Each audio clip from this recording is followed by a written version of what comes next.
Peak English Podcast. From Peak English with Class. Peak English Podcast.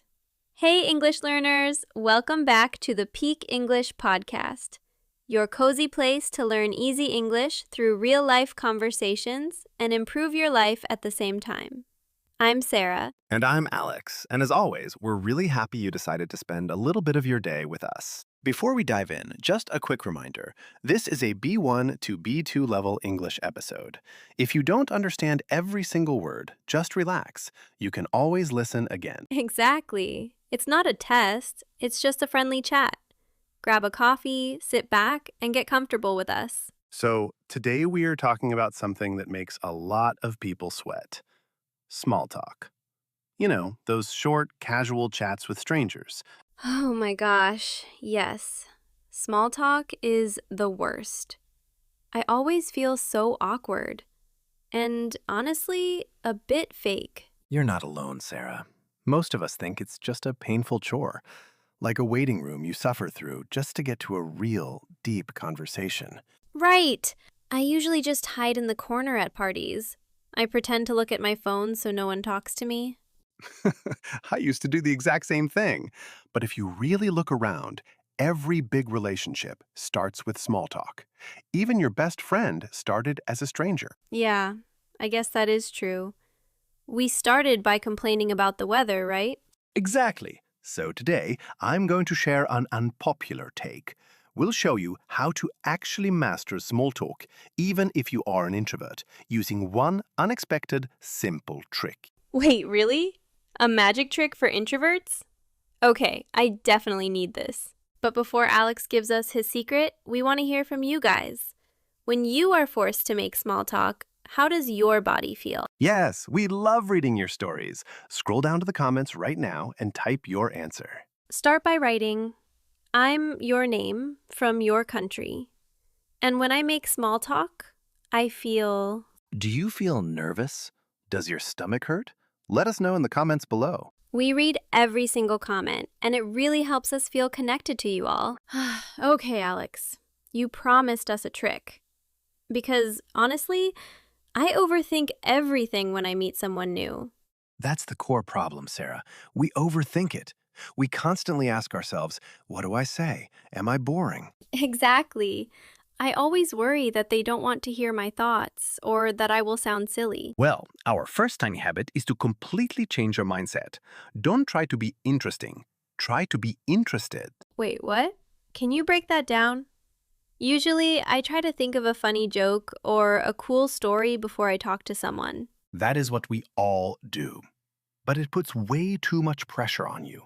You become a performer on a stage. Oh, I see. So I should just let them do the heavy lifting? That is a great idiom, Sarah, to do the heavy lifting. Oh, right. To do the heavy lifting means to do the hardest part of a job. For example, if you move to a new apartment and your friend carries all the heavy sofas, they are doing the heavy lifting. Perfect example. So in a conversation, if you just show genuine interest, the other person does the heavy lifting by talking about themselves. Humans love to feel seen. Wow, that takes so much pressure off. But how do you actually start? Let me tell you a story. A few years ago, I was managing a busy restaurant in Canada. I had to talk to strangers all day. Oh, wow. For an introvert, that sounds like a total nightmare. It was. I was standing by the front door of the restaurant, staring blankly at my computer screen, dreading the next customer. Oh, dreading.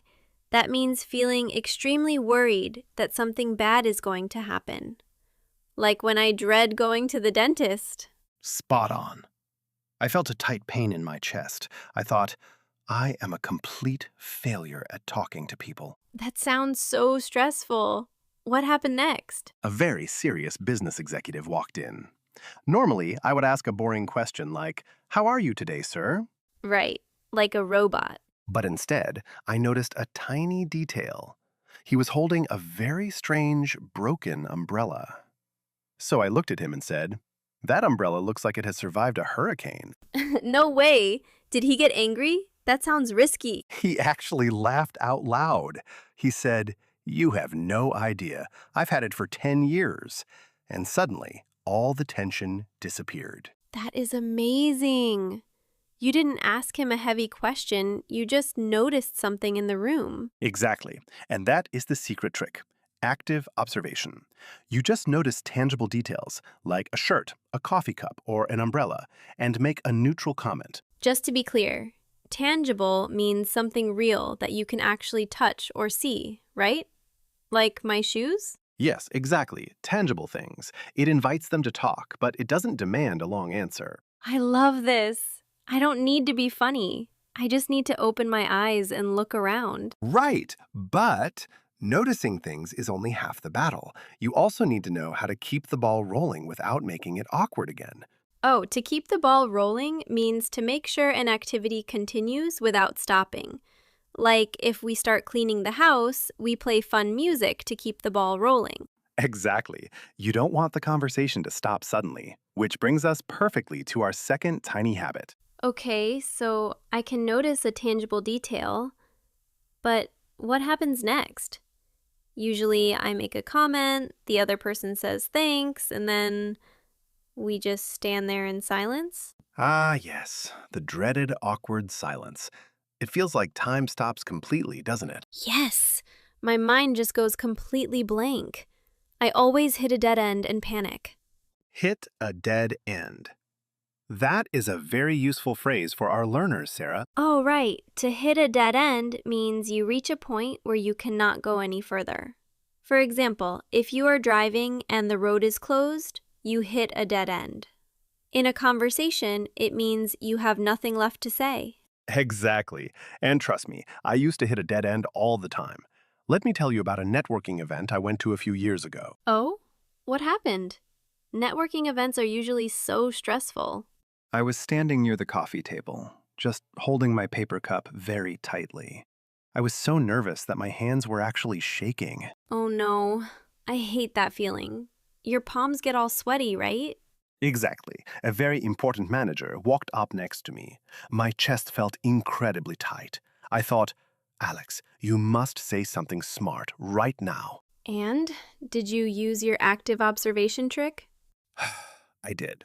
I looked at his coffee and said, "That is a lot of sugar for one cup." Oh my gosh, what did he say? He just looked at me, stirred his coffee slowly, and said, "Yes, it is." And then, silence. We stood there for 2 full minutes in pure silence. Oh, that sounds absolutely terrifying. I would just walk away and hide in the bathroom.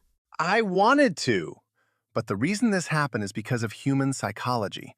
When we are anxious, we make statements, but we don't give the other person an invitation to keep speaking. Wait, so my observation wasn't enough? I have to invite them? Exactly.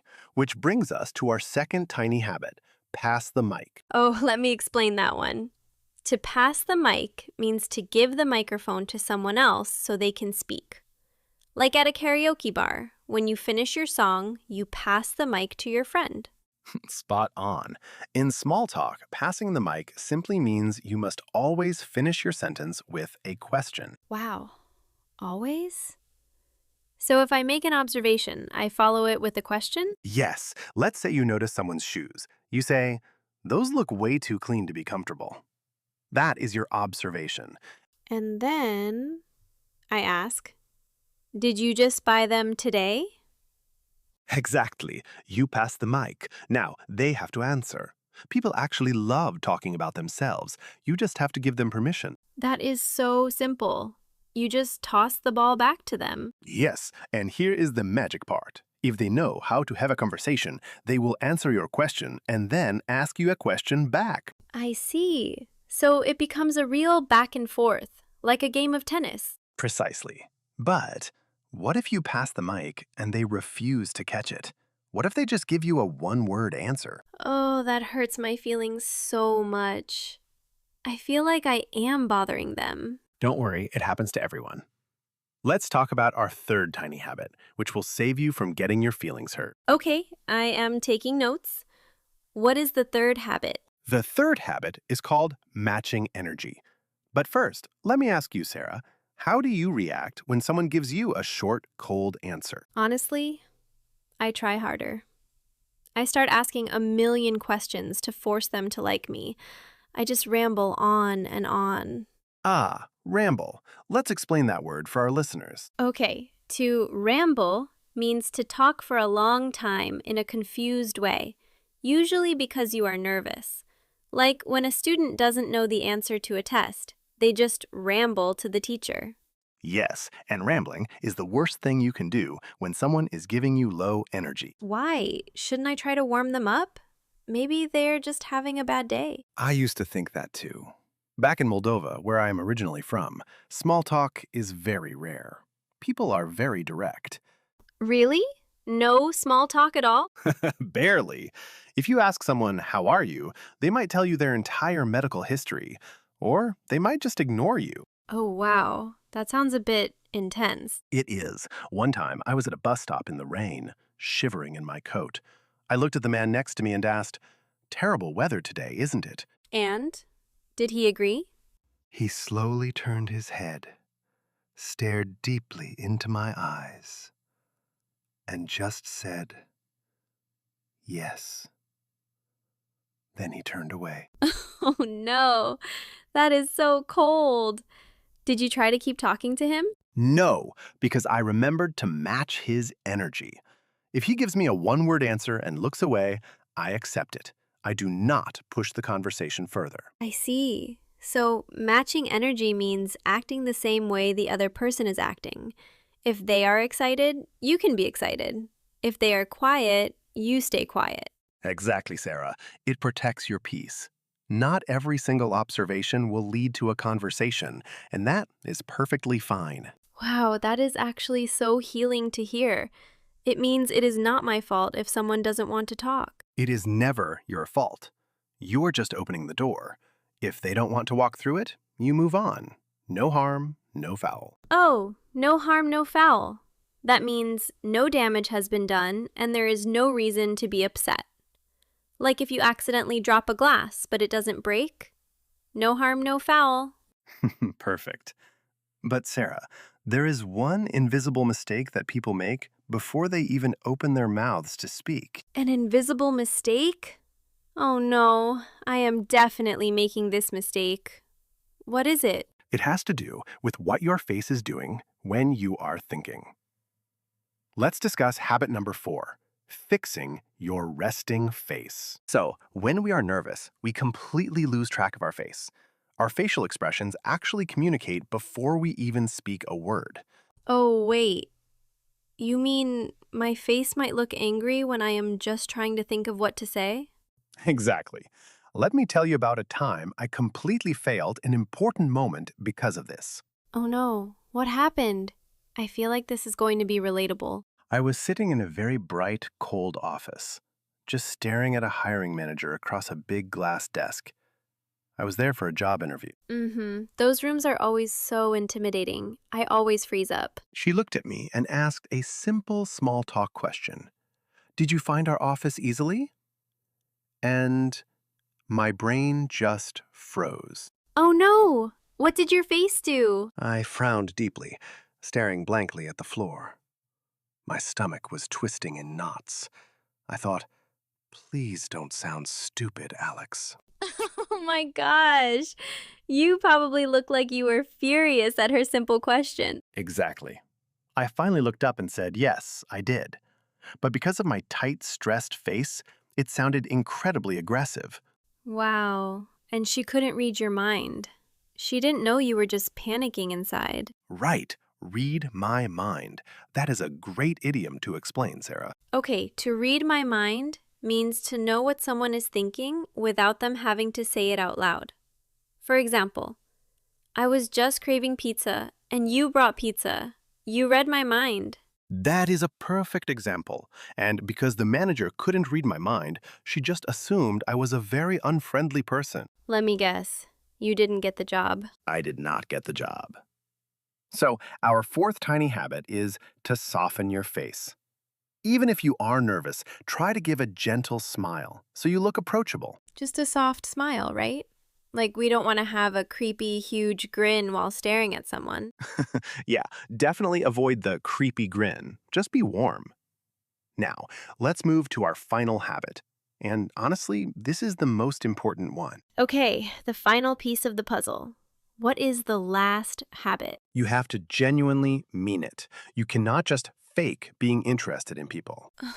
But Alex, what if I really do not care about their broken umbrella or their clean shoes? Well, if you are faking it, people will know. People can smell fake interest from a mile away. Oh, smell something from a mile away. Let's explain that one. It means you can easily notice something that is hidden or fake.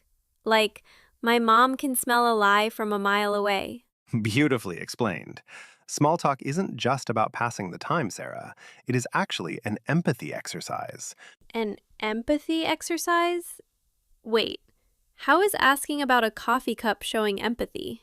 Because when you notice a tiny detail about a person, you are silently saying, I see you. You exist. You matter. Wow, that is really beautiful. You treat them like a real human being instead of a Sims character waiting for input. Exactly. When you realize you have the power to make a stranger feel seen for just 5 minutes, small talk stops feeling like a chore. It becomes a fun way to connect. I honestly feel so much better about talking to strangers now. I don't have to be the funny, popular kid to make friends. You just have to be present. So, before we learn some new words, let's quickly recap our 5 tiny habits to master small talk. Habit 1. Be interested, not interesting. Let the other person do the heavy lifting. Habit 2. Pass the mic. Always finish your observation with a simple question to invite them to speak. Habit 3. Match their energy. If they give a short answer, just let it go. No harm, no foul. Habit 4. Soften your face. Make sure you look friendly and approachable, even if you are extremely nervous inside. And habit 5. Mean it. Small talk is an empathy exercise to make people feel seen. Perfect summary, Sarah. Now that we have the habits down, it is time for my favorite part of the show. Well, I honestly feel so much more prepared for my next social event. And now, it is time for the word tour. Yes, the word tour is critical for your memory. This is where we review the most useful everyday English phrases we used in today's chat. Exactly. For each word, we will explain it simply, give you 2 brand new daily life examples, and then we want you to speak with us. Right, we will say, repeat after me, and then we will pause so you can practice your pronunciation out loud wherever you are. All right, our first phrase is to do the heavy lifting. To do the heavy lifting simply means to do the hardest, most difficult part of a task or a job. Right, so here is our first new example. When we cooked dinner together, my mom did the heavy lifting by roasting the turkey, and I just made a simple salad. That is a great one. Here is the second example. In our science project, David did the heavy lifting by writing the entire essay, while we just made the presentation look nice. Okay, now it is your turn to practice. Say it out loud. Repeat after me. To do the heavy lifting. To do the heavy lifting. Moving on, the second word on our tour is to dread something. To dread means to feel extremely worried or frightened about something that is going to happen in the near future. Exactly. Here is a real-life example. I am dreading my math test tomorrow morning because I haven't studied at all. Oh, I definitely know that feeling. Here is another example. She dreaded the long, bumpy flight to Australia because she always gets motion sickness. Perfect. Now let's practice the pronunciation together. Repeat after me. To dread. To dread. Great job. Our third word is tangible. Tangible describes something real. It is something that you can actually touch or see clearly, not just an idea or a thought. Right. Here's your first example. The police need tangible evidence, like a fingerprint on a window, to solve the crime. Exactly. And here is example number 2. We need to see tangible results from this new marketing strategy, like more customers walking into the store. Your turn, everyone. Speak up. Repeat after me. Tangible. Tangible. Our fourth phrase is hit a dead end. This means you reach a point where you cannot make any more progress. You are completely stuck. Yeah, so for example, the detective hit a dead end when the main witness suddenly refused to talk. Good one, Sarah. Here is another example. My research project hit a dead end because the library didn't have any books on the topic. Great, now let's say it together. Repeat after me. Hit a dead end. Hit a dead end. Phrase number 5 is a very fun one. Pass the mic. Literally, it means to hand a microphone to someone. But in conversation, it means to give the other person a chance to speak. Yes, here's an example. After I presented my slides, I passed the mic to Sarah so she could explain the budget. Exactly. Another example is, don't just talk about yourself all night. Make sure to pass the mic and ask her some questions. Okay, practice time. Repeat after me. Pass the mic. Pass the mic. And our final phrase for today's word tour is no harm, no foul. This is a great idiom. It means that no real damage was done, so there is no need to be angry or upset about a mistake. Yes, like this example. I accidentally spilled water on your desk, but it didn't hit your computer, so no harm, no foul. Exactly. Here is one more. He forgot to call me back yesterday, but I was busy anyway, so no harm, no foul. All right, last repetition. Let's do it loud and proud. Repeat after me.